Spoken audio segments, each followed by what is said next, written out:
বিসমিল্লাহির রহমানির রহিম। দেখেন, চট্টগ্রাম 2015 তৃতীয় অধ্যায়ে প্রশ্ন বলছে, তানজুম 50 গ্রাম ভরের একটি পাথরকে 60 মিটার পার সেকেন্ড বেগে ভূমির সমান্তরালে নিক্ষেপ করে। কথা কি বোঝা গেছে? মানে এটা কাইন্ড অফ কীরকম, যে যেমন আপনি যদি একটা কাগজ নেন, যে এটা যদি আমরা যদি ভূমি বলি, এই ব্যাপারটা যদি আমরা ভূমি বলি, তাহলে ভূমির সমান্তরালে নিক্ষেপ করা হচ্ছে। ভূমির সমান্তরালে নিক্ষেপটা কীরকম, এই যে এটা হলো ডিল, এটা হলো ভূমির সমান্তরালে, এটা এদিকে নিক্ষেপ করা হয়েছে। কথা কি বোঝা গেছে? এখন আমারও বলতেছে যে এটার ভর হলো 50 গ্রাম।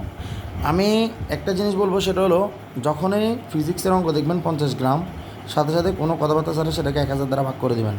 1000 দ্বারা ভাগ করলে কী পাবেন? 0.05 কেজি। 0.05 কেজি, অর্থাৎ ভর হলো এত কেজি। ভর কত KG? 0.05 KG. 60 meter per second বেগে ভূমি সমান্তরালে নিক্ষেপ করেছে। কত মিটার পার সেকেন্ড বেগে? 60 মিটার পার সেকেন্ড।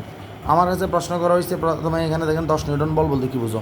এটা আমি তোমাদেরকে 10 নিউটন বল বলতে কী বোঝায়, এটা কিন্তু আমি তোমাদেরকে শিখেছিলাম যে এফ সমান যদি হয় এম এ, তো তাহলে 10 নিউটন মানে কত, যে এম এর মান হলো কত, এই যে এফ এর মান 10 নিউটন, তাহলে এই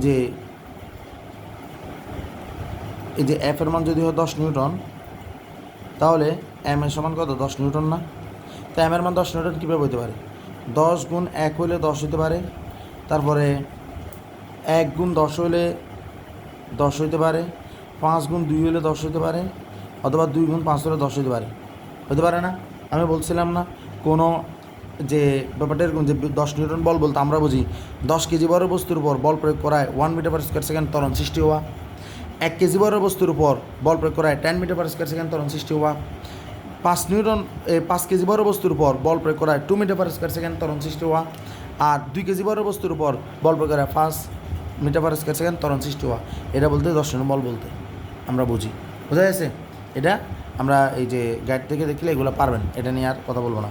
আমার বলছে পাথরটি যদি সমবেগে গতিশীল হয়, তাহলে আসেন অঙ্কটা আমরা যদি দেখি, অঙ্কটা করে দিই। কী বলতেছে? পাথরটি যদি সমবেগে গতিশীল হয়, পাথরটি যদি সমবেগে গতিশীল থাকে, তবে 4 সেকেন্ডে এটি কত দূরত্ব অতিক্রম করবে? 4 সেকেন্ডে এটা কত দূরত্ব অতিক্রম করবে? তো সমবেগে গতিশীল হওয়া মানে কি?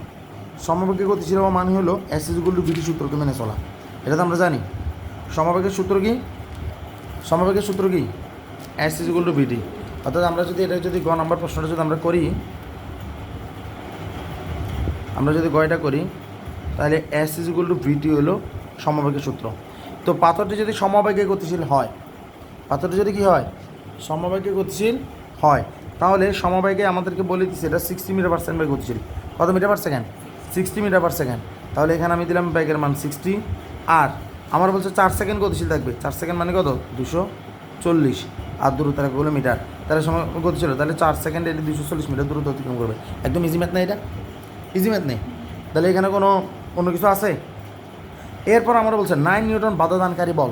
রিমেম্বার, আপনি যখনই শুনছেন বাধাদানকারী বল, তখন ওই বাধাদানকারী বলকে আপনি মনে করবেন যে কোনো বল এফ কী সৃষ্টি করে। আমরা জানি এফ সমান এম এ, তার মানে এখানে ত্বরণ সৃষ্টি হয়। কী সৃষ্টি হয়? যে কোনো বল কী সৃষ্টি করে? ত্বরণ সৃষ্টি করে। যে কোনো বল কী সৃষ্টি করে? ত্বরণ সৃষ্টি করে। কিন্তু দুইটা বল, একটা নাম হলো বাধাদানকারী বল, একটা নাম হলো ঘর্ষণ বল, একটা নাম কি বল? এই দুইটা শব্দ উল্লেখ থাকলে মনে করবেন এরা মন্দন সৃষ্টি করে। কী সৃষ্টি করে? এরা কী সৃষ্টি করে? মন্দন সৃষ্টি করে। এখন বাধাদানকারী বল, এই শব্দটা নেগেটিভ, এই কারণে বাধাদানকারী বল বললে এফের পরে মাইনাস লেখার দরকার নেই। কিন্তু বল বললে, তুমি যদি বল লিখে এফ লেখো, তাহলে সমান চিহ্ন দিলে ওই 9 নিউটনের পূর্বে কী করতে হবে? মাইনাস ব্যবহার করতে হবে। কথা কি বোঝা গেছে? এখন আমার কাছে কী জানতে চাচ্ছে? 9 নিউটন বাধানকারী বল প্রয়োগ করে, তাহলে 9 নিউটন বাধানকারী বল প্রয়োগ করে কথাটা শোনার সাথে সাথে আমি মনে করবো এখানে তো আমার মন্দন আসবে। তাহলে আমি বাধানকারী বলটাকে আমি এফ ধরলাম। এফ সমান আমি কত? মাইনাস কত? 9 নিউটনের কথা চিন্তা করব। এফ সমান মাইনাস 9 নিউটন। তাহলে এফ সমান আমরা কি জানি? M A. এফ সমান কি জানি? M A. তাহলে -9, এম এর মান কত? -9। তার মানে এর মান কত হবে তাহলে? -9 বাই কত? এম। এম এর মান কত? কিছুক্ষণ আগে কিন্তু আমরা অঙ্কটা দেখাইছিলাম। এম এর মান হলো 0.005 কেজি। মনে আছে? কত বলছিলাম? কত? 9 ডিভাইডেড বাই কত, সরি এই 0.005, এটা না বলছিলাম না, 0.05 কেজি, 0.05 কেজি, সরি এটা তো 0.05 হলে পয়েন্টের জন্য 1, আর এখানে কত এই দুইটা সংখ্যা, তার মানে কত যে 100, 5 বিশে কত 100, তার মানে 9 বিশে কত -180 মিটার পার কত স্কোয়ার সেকেন্ড। তাহলে এটা হলো কি মন্দন সৃষ্টি হবে -100 মিটার পার স্কোয়ার সেকেন্ড। এখন আমরা যদি লেখেন মন্দন বাংলায়, তাহলে এই সমান লিখবেন 180 মিটার পার স্কোয়ার সেকেন্ড। কথা কি বোঝা গেছে? এটা আপনি কীভাবে লিখবেন, বাংলায় লিখবেন, মন্দন লিখছেন এই কারণে আর নেগেটিভ চিহ্নটা দেওয়ার দরকার নাই, 180 meter per square second. Clear? এটা ক্লিয়ার তো? এরপর আমার কাছে কী চাইছে, আমারা বলতেছে যে তাই দেখেন 9 নিউটন বাধাদানকারী বল কথাটার সাথে সাথে আমরা এই ইনফরমেশনগুলো বাইরে করছি না, আমরা কিন্তু অন্য কিছু করি না। 9 নিউটন বাধাদানকারী বল কথাটা শুনেই আমরা ওই যে এফের মান -9 বসাইছি, তারপরে আমরা জানি এফ সমান এম, তাহলে এম সমান -9, তো আমাদের আর জানি যে আমাদের ভর দেওয়া ছিল যে 50 গ্রাম ভরের একটা বস্তু, তাহলে এটা এর মান কত -9/m, এম এর মান কত 0.05, তাহলে 05 মানে কি দশমিকের সংখ্যা একটা, 05 হলো দুইটা সংখ্যা, এই কারণে 2 00, বোঝা গেছে? তাহলে দশমিকের জন্য 1, দুইটা সংখ্যা, দুটা 00।